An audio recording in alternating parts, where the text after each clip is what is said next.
Hello friends, hi everyone, welcome to my channel Neeru Kumar Blogs. Hello everyone, మరిన్ని videos కోసం మన ఛానల్ని like చేయండి, సబ్స్క్రైబ్ చేయండి, పక్కనే ఉన్న బెల్ ఐకాన్ని టచ్ చేయండి. మా బాబు రేయాంష్ కుమార్ అక్షరాభ్యాసం మేము విజయనగరంలో జ్ఞాన సరస్వతి దేవి టెంపుల్లో చేయించాము. మేము ఉంటుంది అనకాపల్లి డిస్ట్రిక్ట్స్, మాకు విజయనగరం లాంగ్, సో అందుకని మేము మార్నింగ్ 5:30కే స్టార్ట్ అయ్యాం. అక్కడికి వెళ్ళేసరికి అరౌండ్ 8 అయిపోయింది అనమాట. మా వెహికల్ 1/2 కిలోమీటర్ దూరంలోనే పార్క్ చేయించేశారు. సో అక్కడి నుంచి మేము టెంపుల్కి నడిచి వెళ్తున్నాము.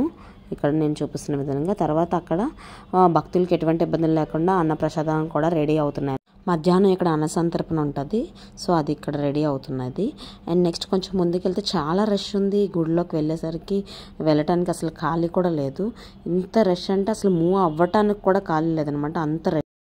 దట్ ఆ రోజు శ్రీ పంచమి. సో శ్రీ పంచమి సరస్వతిదేవి పుట్టినరోజుగా మనం భావిస్తాము. సో అది చాలా స్పెషల్ డే. ఆ రోజు అక్షరాభ్యాసం చేస్తే పిల్లలకి మంచిదని చెప్పేసి ఆ రోజు అక్షరాభ్యాసం మ్యాక్సిమం అందరూ చేయించుకుంటారు.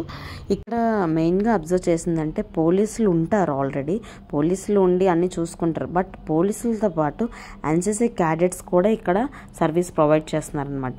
వాళ్ళు కూడా పోలీసులతో పాటు సమానంగా ఇక్కడ భక్తులకి ఎటువంటి ఇబ్బంది లేకుండా వాళ్ళు కూడా ఆర్గనైజ్ చేస్తున్నారు వాళ్ళ లైన్స్లో వెళ్ళటానికి. ఇక్కడ మీరు చూస్తున్న లైన్ వచ్చి అక్షరాభ్యాసం ఇన్స్టాంట్ కరెంట్ బుకింగ్ కౌంటర్ అనమాట. ఇక్కడ నుంచి లైన్ ఆ చివరి వరకు ఉంది. మొత్తం ఇక్కడ ఉన్న జనాలంతా అక్షరాభ్యాసం టికెట్ కోసం ఉన్న వాళ్ళే అనమాట. ఈ లైన్ అంతా మీరు ఇక్కడ చూస్తున్నది మొత్తం వచ్చేసి ఇక్కడ మనకి అక్షరాభ్యాసం వచ్చేసి మార్నింగ్ 5:30కి ఫస్ట్ క్లాస్ స్టార్ట్ అయింది. ఇది అక్షరాభ్యాసం టికెట్ 400 రూపీస్ ఉంటుంది. దీని బ్యాక్ సైడ్ మనకి పూజా సామాగ్రి ఏమేమి తెచ్చుకోవాలో పూజకి రిలేటెడ్ అన్నీ ఉంటుందండి, అవి మనం తెచ్చుకోవాలి. ఈ స్లాట్ వచ్చి 3rd స్లాట్ అవుతుందండి లోపల. మాకు వచ్చేసి స్లాట్ నెంబర్ 4 వచ్చింది. మేము బయట క్యూ లైన్లో ఉన్నాము. లోపల అక్షరాభ్యాసం హాల్లో సరస్వతిదేవి విగ్రహం ఇలా పెద్దగా ఉంటుంది. దాని పక్కన చిన్నగా విగ్రహం సరస్వతిదేవి అమ్మవారి విగ్రహాన్ని ఈ విధంగా అలంకరించి అక్కడ పెడతారు. ఇక్కడ హాల్లో వచ్చేసి అక్షరాభ్యాసం చేయించుకునే దంపతులు కూర్చొని ఉంటారు పిల్లలతో. మనకి ఎక్కువే ఒక 1000 మెంబర్స్ సిట్టింగ్ వరకు ఉంటుందండి. తర్వాత ఇక్కడ వీళ్ళు పళ్ళెము అది పూజా సామాగ్రి మనం తెచ్చుకుంటాము. ఓన్లీ పళ్ళెం, Saraswati Devi photo and slate pencil, ఒక చిన్న డబ్బాతో వాటర్ వాళ్ళు ఇస్తారు. పూజా సామాగ్రి రిమైనింగ్ అంతా మనమే తెచ్చుకోవాలి. బియ్యం అన్నీ, పసుపు కొమ్ములు, ఫ్లవర్స్ అన్నీ మనమే తెచ్చుకోవాలండి. ఆ తర్వాత ఇక్కడ పూజ మొదలైంది, పూజ చేస్తున్నారనమాట. తండ్రితో ఇక్కడ నేను చూపిస్తున్న విధంగా బియ్యంలో పసుపు కొమ్ముతో రాయిపిస్తారండి. ఓం నమః శివయ్య సిద్ధం నమః అని చెప్పి రాయిపిస్తారనమాట. తరువాత తల్లితో స్లేట్ మీద రాయిపిస్తారన్నమాట. మొదట బియ్యములో ఎవరు రాయించారు? గట్టిగా తండ్రి గారు తప్పితే తాతగారు తప్పితే మేనమామ, ఎవరైనా మగవాళ్ళు రాయించాలి. ఎవరు రాయించినా బియ్యములో ఎప్పుడైతే సిద్ధం నమః అని రాశామా లేదా చెప్పాలి గట్టిగా, అప్పుడుతోటే అక్షరాభ్యాసం అయిపోయింది. రెండవసారి అక్షరాభ్యాసం అయిపోయాక దర్శనానికి పంపిస్తారండి. దర్శనానికి వెళ్ళినప్పుడు సరస్వతీదేవిని ఈ విధంగా అలంకరించారనమాట. ఆ రోజు శ్రీ పంచమి రోజున ఇక్కడ స్లేట్స్ అవి పెట్టారు, అవే మనకి ఇస్తాం అనమాట. అక్షరాభ్యాసానికి ఇస్తారు అమ్మవారి దగ్గర పెట్టే. తర్వాత ఏమో అక్కడ పిల్లలకి పంచితే బుక్స్ కానీ ఏమైనా పంచితే మంచిది అన్నారని చెప్పేసి మేము బుక్ అండ్ పెన్సిల్ పంచామన్నమాట పిల్లలందరికీ.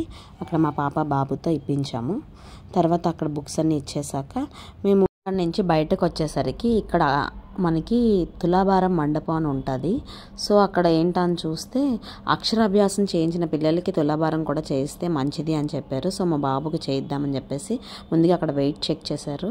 వెయిట్ చెక్ చేశాక మనం ఏదైతే ఇద్దామనుకుంటున్నామో అది కూడా వెయిట్ చేసి 2 సేమ్ ఉన్నాక మనకి స్లిప్ ఇస్తారనమాట. మేమైతే షుగర్ ఇద్దామని చెప్పి షుగర్ తీసుకున్నాము. షుగర్ అట్లా వెయిట్ చేస్తున్నాము. ఓకే, 2 సేమ్ ఉంటే వాళ్ళు ఒక స్లిప్ ఇస్తారు.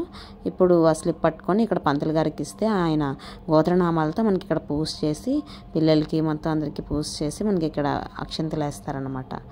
ఆయన అలా పూజ చేశాక మనకి ఆ స్లిప్ ఆయనకి ఇచ్చేస్తే అప్పుడు తులాభారం వేపిస్తారు. పిల్లవాడిని అందులో కూర్చోబెట్టి వేపించారు. మావాడు అందులో కూర్చున్నాడండి. మా చిన్నోడు ఎటువంటి ఇబ్బంది పెట్టకుండా ఏడుస్తాడేమో అనుకున్నా, ఎటువంటి ఇబ్బంది పెట్టకుండా చక్కగానే అయ్యిందండి. నెక్స్ట్ మా పాపను కూడా కూర్చోబెట్టామన్నమాట. షుగర్ కూడా వేశారు అందులోని. మా పాపను కూడా కూర్చోబెట్టారు. ఇది వెయిట్ బ్యాలెన్స్ అవ్వలేదని మళ్ళీ ప్రాపర్గా కూర్చోమంటే మళ్ళీ ప్రాపర్ కూర్చోబెట్టారనమాట. అప్పుడు వెయిట్ బ్యాలెన్సింగ్ కోసం అని చెప్పేసి చూశారు. షుగర్ బ్యాలెన్స్ అయిపోయాక ఆ తర్వాత ఇచ్చేసారనమాట. తర్వాత శనగలు ఇస్తే బాగుంటుంది అన్నారని మళ్ళీ శనగలు తీసుకున్నామండి. అక్కడ వాళ్ళ దగ్గరే తీసుకున్నాము, మనీ పే చేసి వాళ్ళే ఇస్తారు. సో మనీ పే చేసాక తీసుకున్నాక అక్కడ మళ్ళీ వేయించాము. సేమ్ అలాగే మనం అక్కడ వెయిట్ చూసి టోకెన్ ఇస్తారు, సేమ్ అలాగే ప్రాసెస్ అయ్యాక ఇక్కడ వేస్తారనమాట. అలాగే పాపకి బాబుకి వేయించేసాము. తులాభారం ఫినిష్ అయిపోయిందండి. అక్షరాభ్యాసం తులాభారం అంతా చక్కగా అయిపోయింది, ఎటువంటి ఇబ్బంది లేకుండా. మా చిన్నాడు కూడా ఏమి ఇబ్బంది పెట్టలేదు, ఎక్కడ ఇబ్బంది పెట్టేస్తాడో అని భయపడ్డాము. చక్కగా అయిపోయిందండి కార్యక్రమం అంతా. ఇక్కడ మేము ఈ సరస్వతి దేవాలయం పక్కనే పశుపతినాథ స్వామి టెంపుల్ అని శివాలయం ఉందన్నమాట. ఆ శివాలయం చాలా స్పెషల్గా ఉంది, రొటీన్గా కాకుండా. సో నేను ఆ వీడియో కూడా నెక్స్ట్ బ్లాగ్లో చేస్తాను. మరిన్ని వీడియోస్ కోసం లైక్ చేయండి, సబ్స్క్రైబ్ చేయండి.